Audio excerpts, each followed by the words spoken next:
ಮಲೆಮಹದೇಶ್ವರ ಬೆಟ್ಟಕ್ಕೆ ಹೋಗೋಕ್ಕೂ ಆಧಾರ್ ಕಾರ್ಡ್ ತೋರಿಸಿ seat reserve ಮಾಡಿಸ್ಕೊಳ್ಬಹುದು ಅಂತ ನಿಮ್ಗೆಲ್ಲ ಗೊತ್ತಿತ್ತಾ? ನನಗಂತೂ ಗೊತ್ತಿರ್ಲಿಲ್ಲ. ಒಂದು 15 ದಿನದಿಂದ ನಾನು ನನ್ನ ಫ್ರೆಂಡ್ಸ್ ಎಲ್ಲರೂ ಬೆಟ್ಟಕ್ಕೆ ಹೋಗೋಣ ಅಂತ ಪ್ಲಾನ್ ಮಾಡಿದ್ವಿ. ಹೋಗೋಕ್ಕೂ ಒಂದಿನ ಮುಂಚೆ KSRTCಗೆ ಬಸ್ ಟೈಮಿಗೆ ಕೇಳೋಣ ಅಂತ ಕಾಲ್ ಮಾಡಿದ್ದೆ. ಅವಾಗ ಗೊತ್ತಾಯ್ತು ಸೀಟ್ ಬುಕ್ ಮಾಡ್ಕೊಳ್ಬಹುದು ಅಂತ. ಹೋಗೋ ದಿನನೇ ಸ್ಯಾಟಲೈಟ್ ಬಸ್ ಸ್ಟಾಪ್ಗೆ ಬಂದು ಕೌಂಟರ್ ಅಲ್ಲಿ ಆಧಾರ್ ಕಾರ್ಡ್ ಕಾಪೀಸ್ ನ ಕೊಟ್ಟು ಸೀಟ್ ರಿಸರ್ವ್ ಮಾಡಿಸ್ಕೊಂಡು ಮನೆಗೆ ಹೋಗಿ ರೆಡಿ ಆಗಿ ಮತ್ತೆ ಅದೇ ಸ್ಯಾಟಲೈಟ್ಗೆ ಬಂದು ಬಸ್ ಹತ್ತಿದ್ವಿ. ಬಸ್ ಬಂದು 8:30ಗೆ ಇತ್ತು. ನಾವು ಬಸ್ ಸ್ಟಾಪ್ ರೀಚ್ ಆಗೋ ಅಷ್ಟರಲ್ಲಿ 8:20 ಆಗಿತ್ತು. ಅಷ್ಟರಲ್ಲಿ ಸ್ವಲ್ಪ ತಿಂಡಿನೂ ತಗೊಂಡ್ವಿ.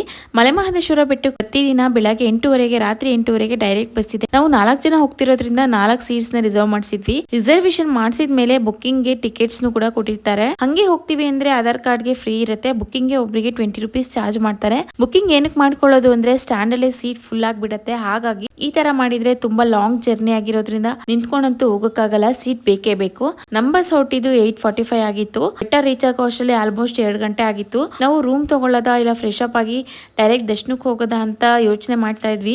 ಯಾಕಂದ್ರೆ ಬಸ್ಸಲ್ಲಿ ನಿದ್ರೆನೆ ಮಾಡಕ್ಕಾಗಿಲ್ಲ ಎಲ್ಲಿಗೂ. ಸ್ವಲ್ಪ ಹೊತ್ತು ಮಲಗಿ ಹೋಗೋಣ ಅನ್ಕೊಂಡು ದೇವಸ್ಥಾನದ ಹತ್ರ ಬಂದ್ವಿ. ಅಲ್ಲಿ 20 ರೂಪಾಯಿಗೆ ಚಾಪೆನ ಕೊಡ್ತಾರೆ.